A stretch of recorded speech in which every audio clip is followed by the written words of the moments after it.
नमस्कार, आप देख रहे हैं डीडी न्यूज। आपके साथ मैं हूं गौरव श्रीवास्तव। तो चलिए बुलेटिन की शुरुआत करते हैं और सबसे पहले नजर डालते हैं इस वक्त की हेडलाइंस पर।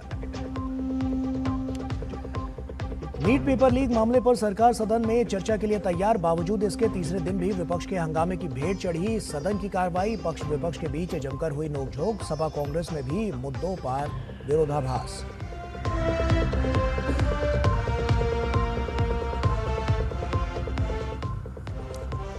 बीजेपी ने छात्रों के मुद्दे का राजनीतिकरण न करने की अपील। भाजपा नेता जेपी नड्डा ने विपक्ष की मंशा पर उठाए सवाल। कहा, कई प्रदेशों में हुए हैं पेपर लीक, लेकिन विपक्ष सेलेक्टिव क्यों? सरकार सदन में चर्चा के लिए तैयार। विपक्ष रखे बात, सरकार देगी जवाब।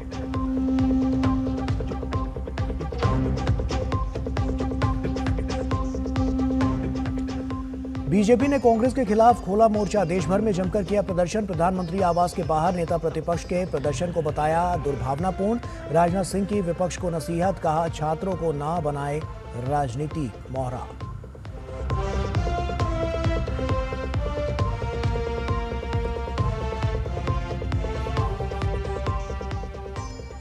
विकसित भारत के लक्ष्य को हासिल करने पर प्रधानमंत्री की सचिवों के साथ बैठक। ग्रामीण विकास, कृषि और सामाजिक कल्याण संबंधित क्षेत्रों में प्रगति की समीक्षा।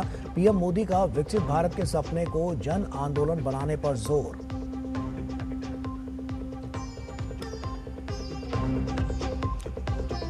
भारत ने क्वाड सहयोगियों के साथ मिलकर की हिंद प्रशांत क्षेत्र में शांति और स्थिरता की अपील। आसियान की केंद्रीय भूमिका के आह्वान को दोहराया।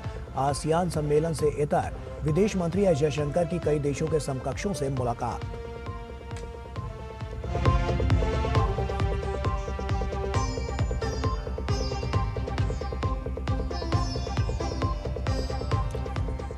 राष्ट्रपति द्रौपदी मुर्मू ने उत्तर मैसेडोनिया की राजधानी स्कोप्जे में महात्मा गांधी की प्रतिमा का किया अनावरण। कहा, संघर्ष के दौर में गांधी जी के संदेश पहले से कहीं अधिक प्रासंगिक।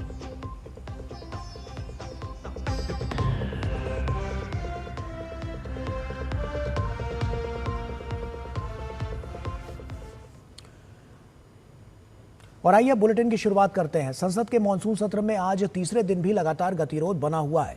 दोनों ही सदनों में कई बार के स्थगन के बाद संसद की कार्रवाई बिना किसी बड़े विधायी कामकाज के कल तक के लिए स्थगित कर दी गई है। विपक्षी दल पेपर लीक मामले पर चर्चा की मांग कर रहे हैं। वहीं सरकार ने चर्चा कराने की बात को स्वीकार कर लिया है, लेकिन अब विपक्ष इस बात पर अड़ा है कि चर्चा किस नियम के तहत हो। इस बीच कांग्रेस सहित विपक्षी दलों के व्यवहार पर बीजेपी ने कड़ा विरोध जताया है और संसद में गतिरोध पैदा करने के लिए निंदा भी की है।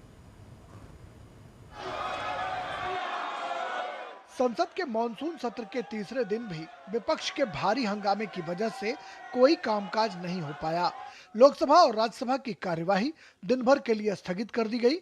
विपक्ष के हंगामे के बीच सरकार ने साफ किया कि वो सदन में पेपर लीक पर चर्चा के लिए तैयार है। हंगामे के बीच संसदीय कार्य मंत्री किरण रिजिजू ने कहा कि सरकार किसी भी मुद्दे पर चर्चा से नहीं भाग रही है। उन्होंने साफ किया कि नीट प्रश्न पत्र लीक जैसे महत्वपूर्ण विषय पर सत्ता पक्ष नियमों के तहत चर्चा कराने के लिए तैयार है। चर्चा कब होना है, चर्चा का ड्यूरेशन कितना लंबा चर्चा होना है और किस नियम के तहत होना है, माननीय स्पीकर महोदय सारे पार्टी के फ्लोर लीडर से बातचीत करके इसका निर्णय किया जाए। सरकार पूरी तरह से नीट पेपर लीक पे चर्चा करने के तैयार है और इस देश के युवाओं का भविष्य के लिए हम सब मिलकर के एक सार्थक चर्चा हो, ये सरकार चाहती है। विपक्ष में रणनीति को लेकर अलग अलग सुर दिखाई पड़ने लगे हैं। कांग्रेस ने पहले सदन में पेपर लीक पर चर्चा की रणनीति बनाई। जब मांगे मांग ली गईं, तो बात शिक्षा मंत्री के इस्तीफे पर आ गई। लेकिन इंडी गठबंधन के प्रमुख दल समाजवादी पार्टी शिक्षा मंत्री के इस्तीफे के बजाय छात्रों पर हुई पुलिसिया कार्रवाई के खिलाफ कार्रवाई की मांग पर अड़ी है। छात्रों की नहीं सुनी जाएगी तो सड़कों पे आएंगे। और जो सरकार ने व्यवहार किया है, इस्तीफा तो क्या है, इस्तीफा तो जब चाहेंगे तब मंत्री ले लेंगे, सदन के बाद ले लेंगे। लेकिन सवाल ये जो छात्रों के साथ व्यवहार हुआ है, उनके हाथ तोड़े, सर तोड़ा, उनके कपड़े फाड़े। इधर राज्यसभा में जब सदन की कार्यवाही दोपहर बाद शुरू हुई तो उपसभापति हरिवंश ने सदन को चलाने की कोशिश की, लेकिन इस दौरान सत्ता और विपक्ष में भारी नोकझोंक देखने को मिली। राज्यसभा में नेता सदन जेपी नड्डा ने पेपर लीक पर चर्चा की बात दोहराई तो विपक्ष के नेता मल्लिकार्जुन खड़गे ने शिक्षा मंत्री के इस्तीफे की मांग दोहराई। जब बात नहीं बन पाई तो राज्यसभा को दिन भर के लिए स्थगित करना पड़ा। आदरणीय नरेंद्र मोदी जी के नेतृत्व में चलने वाली सरकार एक पारदर्शी सरकार है और लोगों के पक्ष में हमेशा फैसला करने वाली सरकार है। और ये जो जन विरोधी गतिविधि इनकी चल रही है, इसकी हम लोग तीव्र भर्त्सना करते हैं। इनको प्रजातंत्र में कोई विश्वास नहीं है।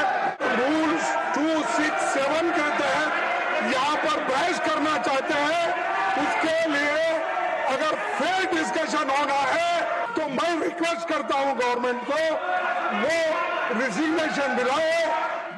भारी गहमागहमी के बीच ही लोकसभा में एक घटनाक्रम देखने को मिला जब तृणमूल कांग्रेस के सांसद कल्याण बनर्जी को महिला सांसदों के खिलाफ कथित अभद्र व्यवहार और असंसदीय टिप्पणियों के मामले में मौजूदा मॉनसून सत्र की शेष अवधि के लिए लोकसभा से निलंबित कर दिया गया। वर्तमान परिप्रेक्ष्य में अगर देखें तो विपक्ष ने दबाव डालकर सत्ता पक्ष से अपनी बातें मनवा ली हैं और सत्ता पक्ष सदन में चर्चा को तैयार हो चुकी है।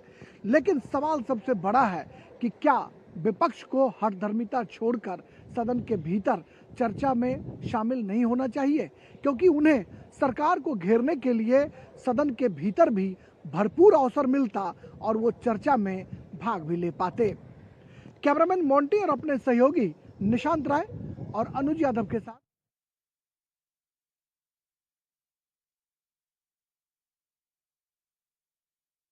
लेकर केंद्र सरकार पूरी तरह से अलर्ट पर है। केंद्रीय मंत्री जेपी नड्डा ने बुधवार को प्रेस कॉन्फ्रेंस पर कहा कि पेपर लीक पर सरकार संसद में चर्चा के लिए तैयार है। पेपर लीक का मुद्दा जांच का विषय है। विपक्ष को इससे राजनीतिक फायदा उठाने की कोशिश नहीं करनी चाहिए। उन्होंने कहा कि छात्रों के आंदोलन का राजनीतिकरण ना हो। स्टूडेंट्स की डिमांड है, जिस विषय पर उन्होंने मुद्दे उठाए हैं पेपर लीक का, सबसे पहले तो मेरा आग्रह है कि हमें इसका राजनीतिकरण नहीं करना चाहिए और इसमें से राजनीतिक लाभ लेना उचित नहीं है। यह एक गहन समस्या है और इस समस्या का गहनता के साथ चर्चा होने की आवश्यकता रहती है। और वहीं केंद्रीय मंत्री जेपी नड्डा ने लोकसभा में कांग्रेस को घेरते हुए कहा कि उन्होंने कहा कि हिमाचल प्रदेश में राज्य के स्कूल एग्जामिनेशन बोर्ड में पेपर लीक हुआ, जहां कांग्रेस की सरकार है। झारखंड में जेएसी में हिंदी और विज्ञान के पेपर लीक हुए, वहां झारखंड मुक्ति मोर्चा कांग्रेस की सरकार है। तेलंगाना में इंटरमीडिएट के लैंग्वेज और एसएससी में लैंग्वेज के पेपर लीक हुए, वहां पर कांग्रेस और सीपीआई के समर्थन वाली सरकार है। राहुल गांधी बताएं वो सेलेक्टिव क्यों है। मैं पूछना चाहूंगा विपक्ष के नेता राहुल गांधी जी से कि आप सिलेक्टिव क्यों हैं। आपने यूपीए की और यूपीए के सपोर्टेड सरकारों को, जिसे हम इंडी गठबंधन कहते हैं, इंडी अलायंस कहते हैं, उनकी गवर्नमेंट्स के बारे में आपने क्यों नहीं चर्चा की? क्यों आपने अपने आप को उससे अलग रखा? यह स्पष्ट बताता है कि आपका उद्देश्य छात्रों का हित नहीं है, स्टूडेंट्स को जस्टिस मिले, इसमें आपका इंटरेस्ट नहीं है। आप स्टूडेंट्स के विषयों को, डिमांड्स को लेकर के आप पॉलिटिकल माइलेज लेना चाहते हैं, राजनीतिक रोटियां सेकना चाहते हैं। और वहीं केंद्रीय मंत्री जेपी नड्डा ने कहा कि सरकार हमेशा से चाहती थी कि पेपर लीक मामले पर संसद में चर्चा हो। उन्होंने कहा कि विपक्ष जितने भी घंटे की चर्चा चाहे, सरकार उसके लिए तैयार है। हमने चाहा है कि संसद में इसकी चर्चा हो। Short duration discussion, long duration discussion, business advisory committee में आप तय करो कितना समय आपने लेना है। राज्यसभा में मैं लीडर ऑफ द हाउस के नाते मैंने हमेशा इस बात को माना है कि जो विपक्ष जितने आवर्स तय करे, हम चर्चा के लिए तैयार हैं, सरकार चर्चा के लिए तैयार है। और विपक्ष को इस बात को ध्यान में लेकर के उसे गोल पोस्ट नहीं चेंज करना चाहिए। हम इस समस्या का किस तरीके से निदान कर सकते हैं, उसके बारे में हमको सोचना चाहिए।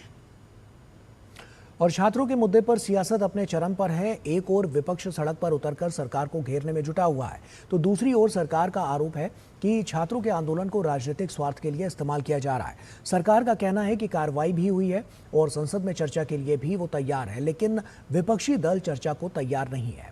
राहुल गांधी ने भी आज प्रेस वार्ता करके सरकार पर आरोप लगाया, तो बीजेपी और सरकार ने राहुल गांधी पर छात्रों के मुद्दे पर राजनीतिक करने का आरोप लगाया है।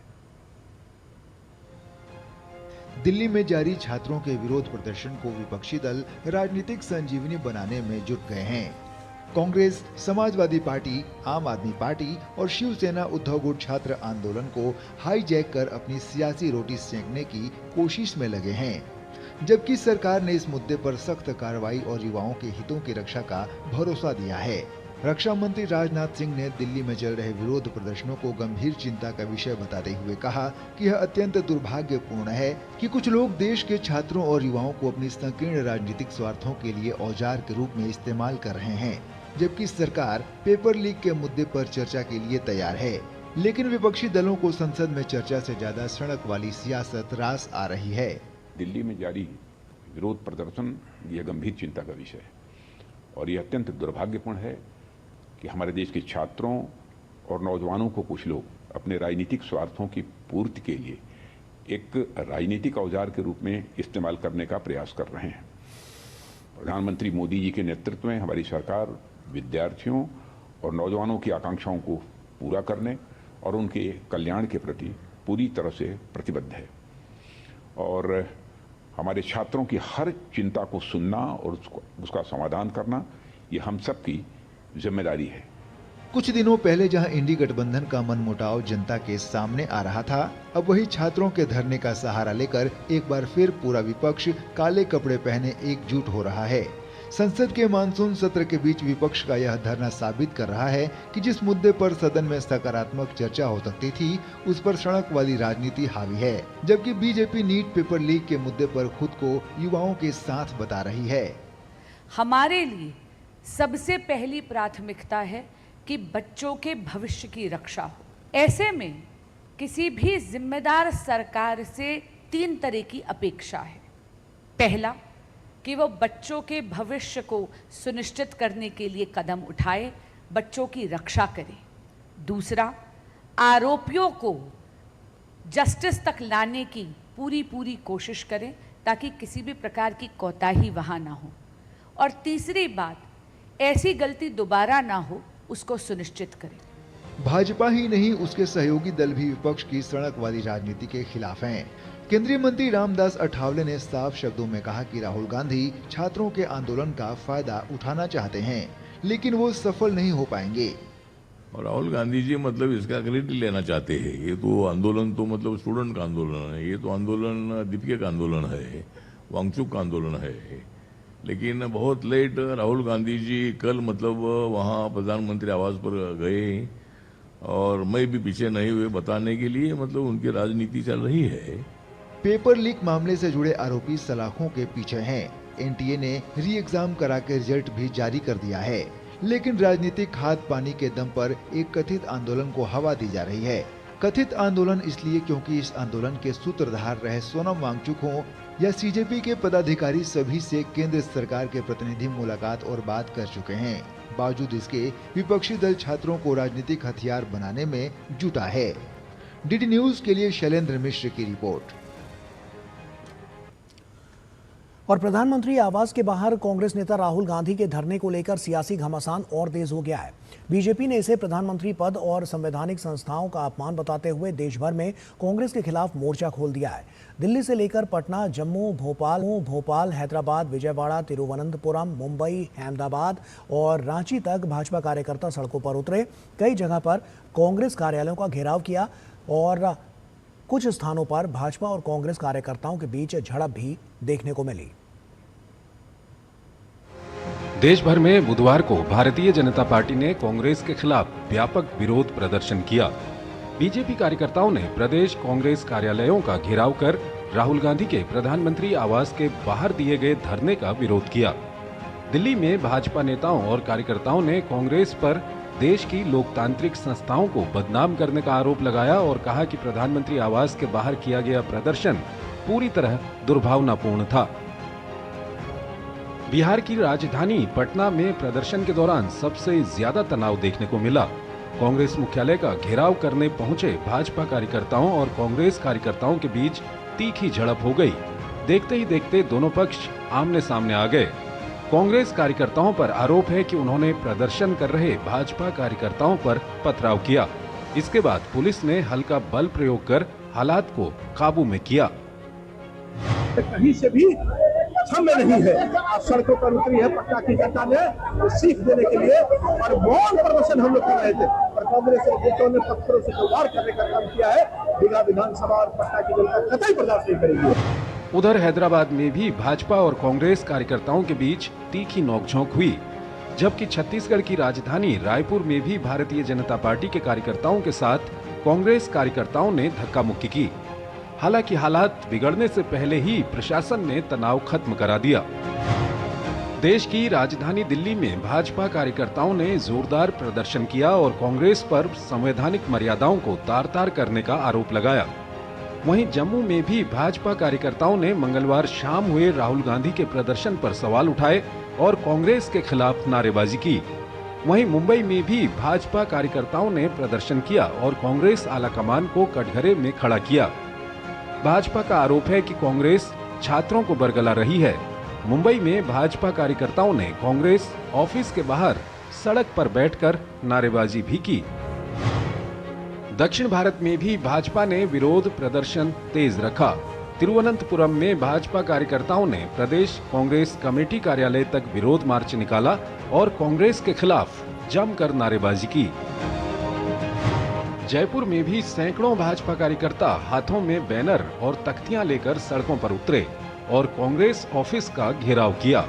शहर में प्रदर्शनकारियों पर वाटर कैनन का इस्तेमाल किया गया। वहीं बेंगलुरु में भाजपा कार्यकर्ताओं ने जोरदार प्रदर्शन करते हुए राहुल गांधी के खिलाफ नारेबाजी की। विजयवाड़ा में भाजपा कार्यकर्ताओं ने कांग्रेस पर देश की छवि खराब करने के आरोप लगाए, तो वहीं चंडीगढ़ में भी भाजपा कार्यकर्ताओं ने कांग्रेस के खिलाफ हल्ला बोला। इनके बच्चों के साथ कांग्रेस के गुंडे, बाकी पार्टियों के गुंडे थे जो हमारे बच्चों को भड़का के उनको बदनाम करना चाहते हैं। हम अपने देश के बच्चों को बदनाम नहीं होने देंगे, इनको बेनकाब करेंगे, इनका जो चश्मा है दुनिया के सामने दिखाएंगे। मध्य प्रदेश की राजधानी भोपाल में प्रदर्शन कर रहे बीजेपी नेताओं ने आरोप लगाया कि राहुल गांधी छात्रों को बरगलाने और भड़काने का काम कर रहे हैं। वहीं रांची में कार्यकर्ताओं ने पीएम आवास के सामने राहुल गांधी के धरने की मंशा पर गंभीर सवाल खड़े किए। बीजेपी का कहना है कि प्रधानमंत्री आवास के बाहर किया गया प्रदर्शन केवल राजनीतिक नहीं, बल्कि संवैधानिक संस्थाओं की गरिमा को चुनौती देने वाला कदम था, इसलिए पूरे देश में इसका विरोध किया गया। जिस प्रकार से राहुल गांधी और प्रियंका गांधी कल प्रधानमंत्री आवास पर धरना दिया, रास्ते को ब्लॉक किया, तो बहुत ही गैर जिम्मेदारा कदम था, क्योंकि प्रधानमंत्री का जो क्षेत्र है वो संवेदनशील क्षेत्र है। कहीं ना कहीं उसके सुरक्षा के साथ खिलवाड़ किया गया, और राजनीति में इतना स्तर नीचे ले जाना ये ठीक विषय नहीं है। इस बीच नेता विपक्ष राहुल गांधी ने प्रेस कॉन्फ्रेंस की और फिर सवाल उठाए। उन्होंने सरकार से 3 मांगें स्पष्ट की। राहुल गांधी ने शिक्षा मंत्री धर्मेंद्र प्रधान के इस्तीफे और 20 जुलाई को छात्रों पर लाठीचार्ज के लिए जिम्मेदार लोगों पर कार्रवाई की मांग की है। Dharmendra Pradhan is a symbol, and the students have pain about how they have been treated. That symbol has to be removed. और हम चाहते हैं कि ये सेंट्रल इशू है और ये सेंट्रल इशू पर रेजोल्यूशन आए। प्रधानमंत्री आवास के बाहर हुए प्रदर्शन को लेकर शुरू हुई सियासी जंग अब राष्ट्रीय स्तर पर पहुंच गई है। एक ओर कांग्रेस अपने आंदोलन को लोकतांत्रिक अधिकार बता रही है, तो दूसरी ओर भाजपा इसे प्रधानमंत्री पद की गरिमा पर हमला बता रही है। Bureau report, DD news. और वहीं जंतर मंतर पर सुरक्षा व्यवस्था कड़ी कर दी गई है और बड़ी संख्या में पुलिस बल को तैनात किया गया है। इसी बीच बुधवार रात करीब 8:30 बजे कनॉट प्लेस स्थित टॉल्स्टॉय मार्ग के पास कुछ उपद्रवियों ने पुलिस पर पत्थर और बोतलें फेंकी, वहीं जिससे कनॉट प्लेस के एसीपी विवेक भगत घायल हो गए। इसके बाद वरिष्ठ अधिकारी उन्हें तत्काल उपचार के लिए आरएमएल अस्पताल ले गए। दिल्ली पुलिस के अनुसार घटना के बाद कुछ समय के लिए इलाके में तनाव की स्थिति रही, लेकिन पुलिस की त्वरित कार्रवाई के बाद हालात पर काबू पा लिया गया है और अब स्थिति पूरी तरह से शांतिपूर्ण है।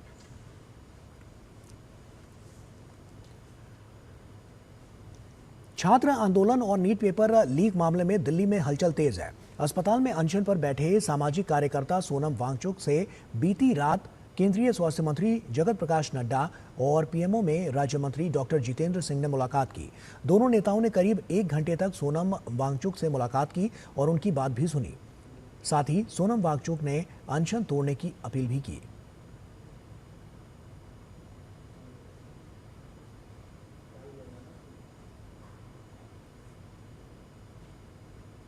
और वहीं इसके बाद सोमवार को प्रदर्शन के दौरान छात्रों पर हुए लाठीचार्ज मामले में बुधवार को दिल्ली हाई कोर्ट में सुनवाई हुई। 20 जुलाई को संसद मार्च और जंतर मंतर प्रदर्शन के दौरान छात्रों पर पुलिस लाठीचार्ज के मामले में दिल्ली हाई कोर्ट ने सख्त रुख अपनाया है। दिल्ली हाई कोर्ट ने सुनवाई के दौरान जवाब तलब किया है। दिल्ली हाई कोर्ट ने केंद्र सरकार और दिल्ली पुलिस को नोटिस भी जारी किया है। नोटिस जारी कर दोनों से 4 हफ्ते में जवाब दाखिल करने के लिए कहा गया है और साथ ही मामले से जुड़े सभी सीसीटीवी फुटेज सुरक्षित रखने के निर्देश दिए गए हैं। वहीं मामले की अगली सुनवाई के लिए 11 सितंबर की तारीख मुकर्रर की गई है। वहीं इस मामले में दिल्ली पुलिस भी सख्त एक्शन की तैयारी में है। 20 जुलाई को हुए प्रदर्शन के दौरान दिल्ली पुलिस के 118 जवान और अधिकारी घायल हुए हैं, जिनमें डीसीपी समेत कुछ आला अधिकारी भी शामिल हैं। दिल्ली पुलिस ने अब तक 10 एफआईआर दर्ज की है। ये एफआईआर दिल्ली के अलग अलग थानों में दर्ज की गई है। एफआईआर में संपत्ति को नुकसान पहुंचाने और सरकारी काम में बाधा डालने जैसी धाराएं लगाई गई हैं। इसके अलावा रैपिड एक्शन फोर्स के जवान की लिंचिंग मामले की जांच भी पुलिस कर रही है।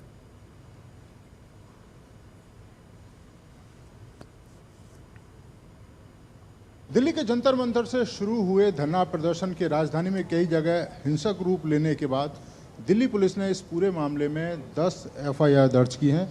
और आप देखें तो मेरे पीछे आपको ये जंतर मंतर है वो दिखाई दे रहा है।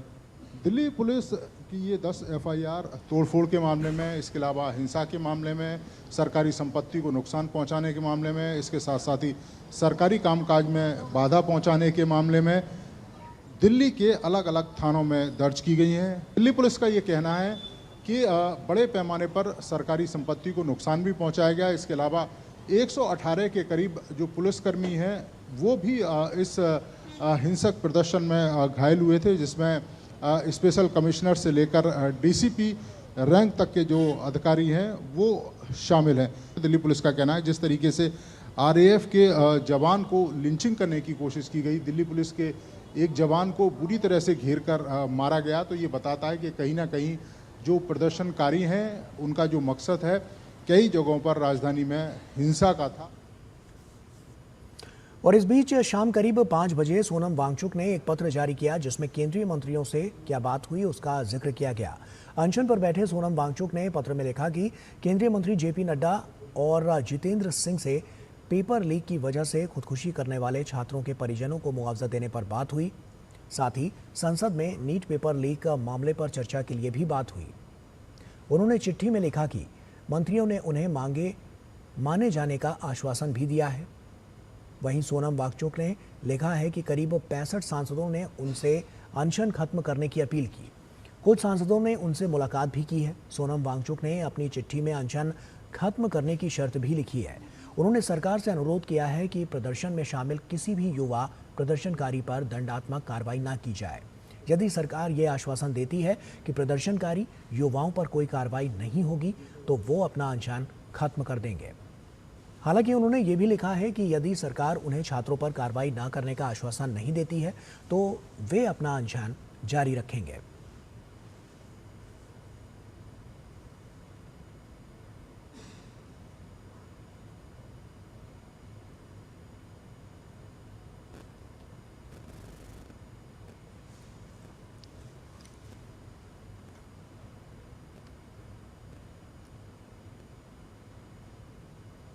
आगे बढ़ते हैं। प्रधानमंत्री नरेंद्र मोदी ने सचिवों के साथ एक उच्च स्तरीय बैठक की अध्यक्षता की है और इस बैठक में विकसित भारत के लक्ष्यों की दिशा में ग्रामीण विकास, कृषि, सामाजिक कल्याण और संबंधित क्षेत्रों में हुई प्रगति की समीक्षा भी की गई है। प्रधानमंत्री ने इस बात पर जोर दिया है कि सभी सुधारों कि केंद्र में नागरिकों का कल्याण होना चाहिए। प्रधानमंत्री ने कहा है कि सुधारों का मकसद सिर्फ सरकार के कामकाज को बेहतर बनाना नहीं, बल्कि भारत को विकसित राष्ट्र बनाने की दिशा में तेजी लाना है। प्रधानमंत्री ने कहा है कि गवर्नेंस सिस्टम में तेजी से बदलाव हो रहे हैं और उन्होंने बदलते माहौल की ज़रूरतों को प्रभावी ढंग से पूरा करने के लिए गवर्नेंस प्रक्रियाओं को अपनाने और मजबूत करने के महत्व पर जोर दिया। उन्होंने अलग अलग मंत्रालयों और विभागों में उभरती ज़रूरतों की व्यापक मैपिंग करने का सुझाव दिया। प्रधानमंत्री ने देश के विकास लक्ष्यों को हासिल करने के लिए होल ऑफ गवर्नमेंट यानी समग्र सरकारी दृष्टिकोण की ज़रूरत पर जोर दिया। उन्होंने आगे कहा कि विकसित भारत बनाने का सपना एक जन आंदोलन बनना चाहिए और भारत के युवा इस विजन की नींव बनने चाहिए। प्रधानमंत्री ने युवाओं में नशीली दवाओं के दुरुपयोग की गंभीर समस्या से निपटने के महत्व को रेखांकित किया। उन्होंने सुझाव दिया कि विभागों के बीच बनी अलग अलग काम करने की व्यवस्था को तोड़ने और युवाओं पर केंद्रित पहलों में विभागों के बीच बेहतर तालमेल और एकीकरण को बढ़ावा देने के लिए एक संस्थागत तंत्र विकसित करने के प्रयास किए जाने चाहिए। प्रधानमंत्री ने खेलों के विकास के लिए एक एकीकृत दृष्टिकोण अपनाने की जरूरत पर भी जोर दिया। उन्होंने कहा कि स्पोर्ट्स टूरिज्म के एक प्रमुख फोकस क्षेत्र के रूप में उभरने के साथ भारत को खुद को एक ग्लोबल स्पोर्ट्स हब के रूप में स्थापित करने के लिए बड़े अंतर्राष्ट्रीय खेल आयोजनों की मेजबानी करने का लक्ष्य रखना चाहिए। उन्होंने खेल क्षेत्र में स्टार्टअप्स के माध्यम से टेक्नोलॉजी को बढ़ावा देने और इनोवेशन को प्रोत्साहित करने के महत्व पर जोर दिया। प्रधानमंत्री ने कहा कि किसानों द्वारा पीएम कुसुम योजना जैसी पहलों को बड़े पैमाने पर अपनाने से कृषि क्षेत्र में क्रांतिकारी बदलाव आ सकते हैं। उन्होंने अंतर्राष्ट्रीय अवसरों और भविष्य की ज़रूरतों के साथ बेहतर तालमेल सुनिश्चित करने के लिए कौशल की ज़रूरतों की ग्लोबल मैपिंग की ज़रूरत पर भी जोर दिया। बैठक में कैबिनेट सचिव, प्रमुख मंत्रालयों के सचिव और प्रधानमंत्री कार्यालय के वरिष्ठ अधिकारी शामिल हुए।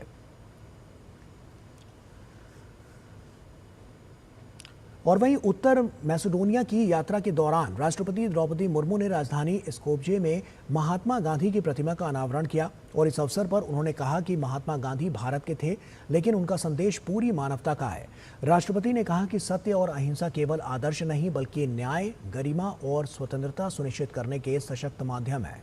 अपने दौरे के दौरान राष्ट्रपति ने स्कोप्जे में ही स्थित मदर टेरेसा स्मारक का भी दौरा किया। उत्तर मैसेडोनिया की राजधानी स्कोप्जे में राष्ट्रपति द्रौपदी मुर्मू ने महात्मा गांधी की प्रतिमा का अनावरण किया।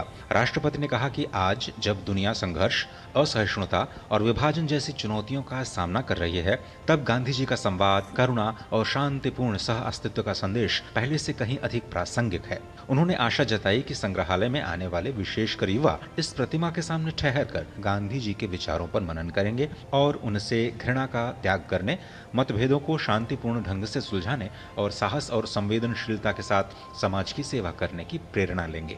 Mahatma Gandhi belongs to India, but his message belongs to all humanity. His life demonstrated that truth and non-violence are not signs of weakness, but powerful instruments for securing justice, dignity, and freedom. Visitors to this museum, particularly young people, will pause for this bust and reflect on Gandhiji's message. राष्ट्रपति ने कहा कि महात्मा गांधी की यह प्रतिमा भारत और उत्तर मैसेडोनिया के बीच मित्रता तथा शांति, सहिष्णुता और मानवता के साझा मूल्यों का स्थायी प्रतीक बनेगी। उन्होंने विश्वास व्यक्त किया कि दोनों देशों के बीच सांस्कृतिक और जन जन के संबंध आने वाले वर्षों में और अधिक मजबूत होंगे। This bust will stand as a lasting symbol of the friendship between the India and North Macedonia and of our common commitment to peace, tolerance, and humanity. I am confident that our cultural and people-to-people ties will continue to deepen in the years ahead. राष्ट्रपति मुर्मू ने इस event को मुमकिन बनाने के लिए उत्तर मैसेडोनिया सरकार का आभार जताया। वहीं इससे पहले राष्ट्रपति मुर्मू ने स्कोप्जे में ही स्थित मदर टेरेसा स्मारक का दौरा किया और इस दौरान उनके साथ उत्तर मैसेडोनिया के राष्ट्रपति भी मौजूद रहे। महात्मा गांधी का संदेश सत्य, अहिंसा और नैतिक जीवन पर आधारित रहा है। स्कोपिये में जिस गांधी प्रतिमा का अनावरण राष्ट्रपति द्रौपदी मुर्मू ने किया है, वो आने वाले वर्षों में दोनों देशों के संबंधों और उनके मूल्यों को प्रदर्शित करेगी। ये भविष्य में दोनों देशों के बीच जो विश्वास और नैतिकता की भावना है, उसको भी मजबूत करेगी। स्कोपिये से कैमरामैन एस जयशंकर के साथ आदित्य श्रीवास्तव, डीडी न्यूज़। और वहीं अयोध्या में बुधवार को श्री राम जन्मभूमि तीर्थ क्षेत्र ट्रस्ट की न्यासी मंडल की बैठक संपन्न हुई। बैठक में श्रावण मास के दौरान श्रद्धालुओं की संभावित भीड़ की तैयारियों, मंदिर की व्यवस्थाओं, चढ़ावा गणना में सामने आई कथित अनियमितताओं, मुख्य कार्यकारी अधिकारी यानी सीईओ की नियुक्ति और ट्रस्ट के रिक्त पदों सहित कई महत्वपूर्ण विषयों पर चर्चा की गई। ट्रस्ट के कार्यवाहक महासचिव कृष्ण मोहन और कोषाध्यक्ष गोविंद देवगिरी ने बताया कि चढ़ावा गणना मामले की जांच कर रही एसआईटी की अंतिम रिपोर्ट अभी प्राप्त नहीं हुई है, इसीलिए इस विषय पर कोई अंतिम निर्णय नहीं लिया गया। स्टेट बैंक ऑफ इंडिया के साथ हुए एमओयू की भी समीक्षा की गई और बैंक की भूमिका पर असंतोष जताते हुए वित्त समिति को भविष्य की व्यवस्था और मानक संचालन प्रक्रिया की समीक्षा के निर्देश दिए गए। सीईओ चयन समिति को प्रक्रिया पूरी करने के लिए 1 माह का अतिरिक्त समय दिया गया, जबकि प्रशासनिक कार्यों के लिए सचिव नियुक्त करने की मंजूरी भी दी गई।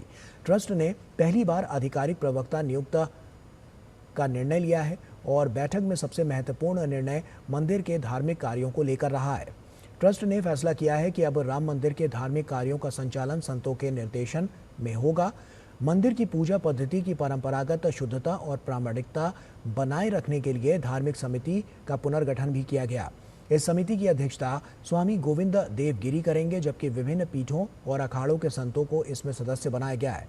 ट्रस्ट ने कहा है कि सभी आरोपों और दुष्प्रचार के बावजूद रामलला के दर्शन के लिए श्रद्धालुओं की संख्या लगातार बढ़ रही है, जो करोड़ों राम भक्तों की अटूट आस्था का प्रमाण है। मंदिर का सारा धर्म कार्य का भार, उसका दायित्व अयोध्या के संतों को सौंप रहे हैं। यह धार्मिक समिति जो बनी है उसमें अयोध्या से 5 नाम हैं।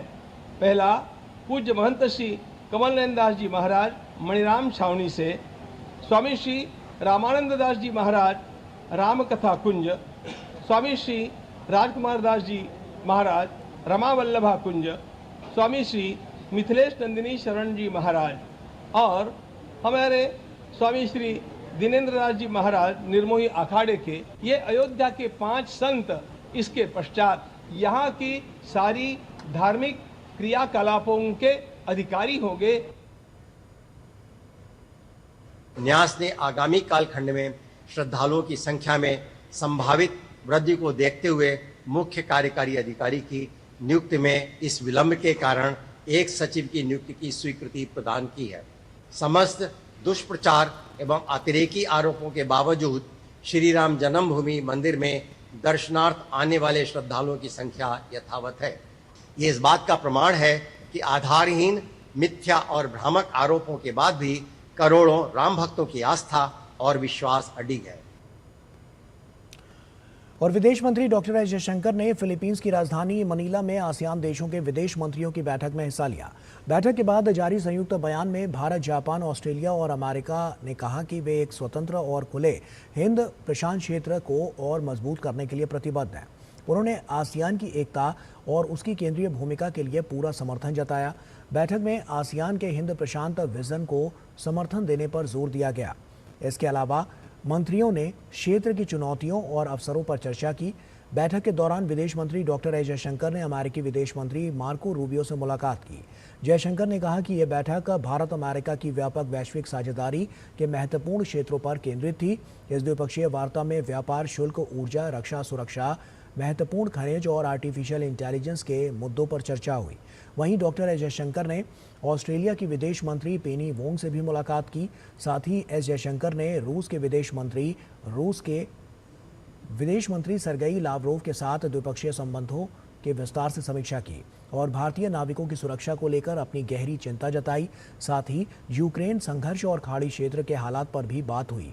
इसी क्रम में विदेश मंत्री ने चीन के विदेश मंत्री वांग यी से मुलाकात की। बैठक के दौरान डॉक्टर जयशंकर ने अपने शुरुआती रिमार्क में कहा कि ये बातचीत भारत चीन द्विपक्षीय संबंधों में हुई प्रगति की समीक्षा करने और क्षेत्रीय एवं वैश्विक घटनाक्रमों पर विचारों के आदान प्रदान का अवसर प्रदान करती है। Since the meeting of our leaders in Qatar on October 20, relations between India and China have been gradually normalized. This direction was further affirmed when they met in Tianjin last August. We believe that a stable and cooperative relationship can best be developed on the basis of mutual respect, mutual interest, and mutual sensitivity. Such a relationship can make a valuable contribution to a multipolar Asia and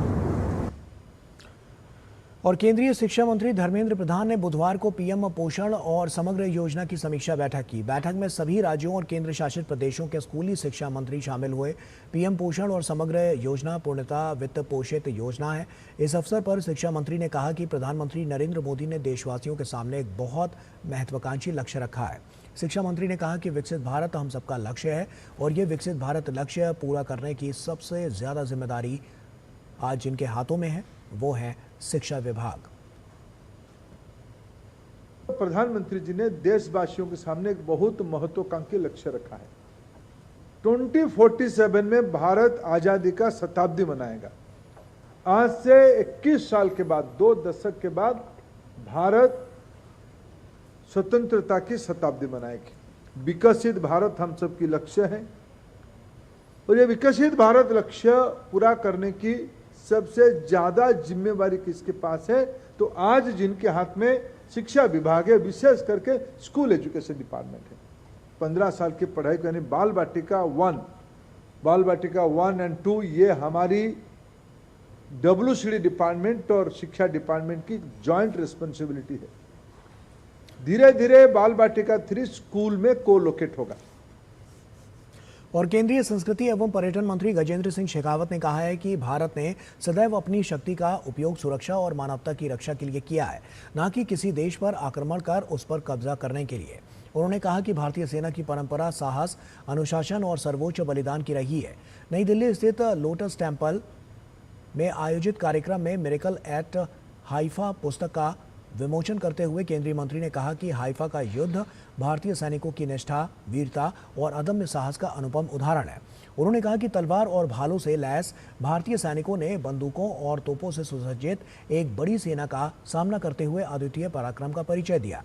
केंद्रीय मंत्री ने कहा कि भारत की सैन्य परंपरा केवल विजय प्राप्त करने की नहीं बल्कि शांति, न्याय और मानवीय मूल्यों की रक्षा करने की रही है। उन्होंने कहा कि भारतीय सैनिकों का शौर्य विश्व इतिहास में सम्मान के साथ याद किया जाता है। कार्यक्रम में रिटायर मेजर चंद्रकांत सिंह द्वारा लिखित पुस्तक मिरेकल एट हाइफा का विमोचन किया गया। पुस्तक में इजराइल के हाइफा युद्ध, बहाई समुदाय से उसके ऐतिहासिक संबंध और भारतीय सैनिकों के शौर्य का तथ्यपरक और विस्तृत वर्णन किया गया है और इस अवसर पर विभिन्न क्षेत्रों की अनेक गणमान्य हस्तियां भी उपस्थित थी। युद्ध केवल शौर्य की गाथा नहीं है। इस युद्ध को अक्सर जहां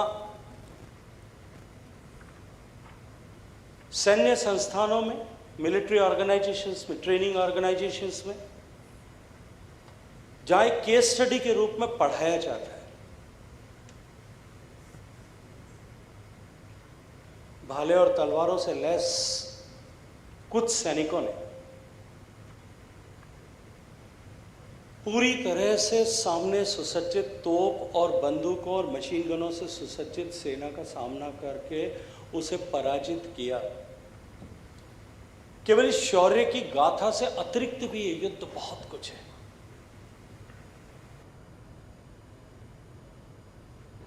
हिंदुस्तानी फौज, हिंदुस्तानी सोल्जर्स ने टर्किश सोल्जर्स को 23 सितंबर 1918 में खदेड़ के हराया। उसका नतीजा क्या हुआ कि एक तो जो बाहेज के हेड थे उस टाइम अब्दुल बहा, जिनको टर्किश ने मौत की सजा सुना रखी थी, उनको बचा दिया। दूसरा जो इम्पोर्टेंट चीज़ हुई, जो इस्लामिक और खलीफात था मोहम्मद के बाद में और 1920 तक चला, वो इस एक्शन से, इस लड़ाई से ख़त्म कर दिया। केंद्रीय कोयला एवं खान मंत्री जी किशन रेड्डी ने RO annual report on mine closure का विमोचन किया। कार्यक्रम में केंद्रीय राज्य मंत्री डॉक्टर जितेंद्र सिंह, केंद्रीय राज्य मंत्री सतीश चंद्र दुबे, जर्मनी के राजदूत डॉक्टर फिलिप एकरमैन, यूरोपीय संघ के प्रतिनिधियों और केंद्र और राज्य सरकारों के वरिष्ठ अधिकारियों ने भाग लिया। इस मौके पर कोल नीर परियोजना के तहत कोल इंडिया की विभिन्न सहायक कंपनियों द्वारा स्थापित पेयजल संयंत्रों का भी उद्घाटन किया गया। इस मौके पर केंद्रीय मंत्री जी किशन रेड्डी ने कहा कि भारत और जर्मनी के बीच GIZ के साथ तकनीकी सहयोग और समझौता हुआ है। ये साझेदारी वैज्ञानिक खदान बंदी और क्षमता निर्माण में सहायक होगा। भारत के इतिहास में स्पेशली माइनिंग सेक्टर में एक नया चैप्टर ओपन हुआ है, वो है माइन क्लोजर एक्टिविटी। लगभग 40,000 करोड़ से इस माइन क्लोजर एक्टिविटी का काम शुरू किया है 25 जनवरी में।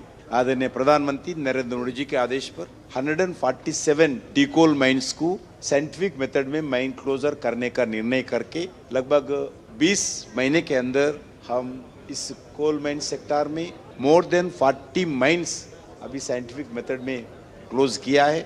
सभी mine closure advisory committee constitute करके जिला कलेक्टर के मॉनिटरिंग के इस माइन क्लोजर एक्टिविटी को कंप्लीट कर रहे।